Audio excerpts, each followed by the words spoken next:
gane na yadda ko ban sa kati ba za ku caji wanda kuka gani a ciki ku cire ko. Yawwa haka ne malam.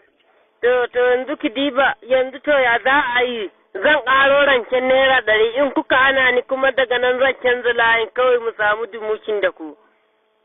To malam, don ka samu damar dokar rancen naira 200, da Allah ka ne tauraro 500, tauraro 200 alamun naira. Ni bai yi ilimi ba, ni dan agoyi ne cikin dayi nake ban san ma tauraro ba.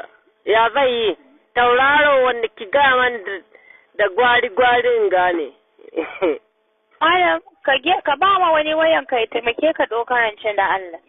Kin gane ko yanda ake rance kawai shine na iya ni in ki sata wallahi kawai in ƙara in yi rancen naira 100 in kuma kin iya kawai in duba in sai gulo da ATM.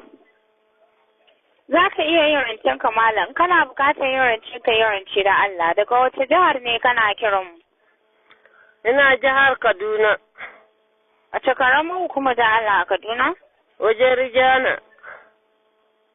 Wajen gida da Allah?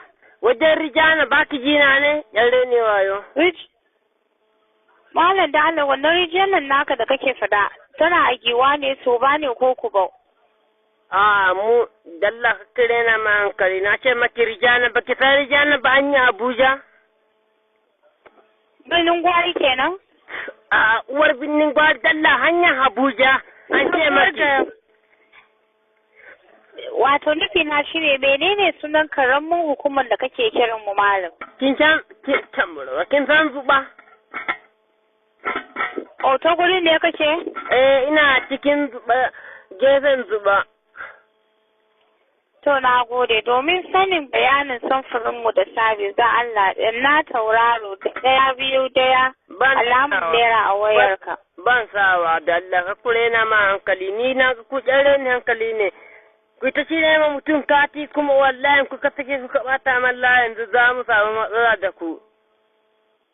Mun goyi da zaben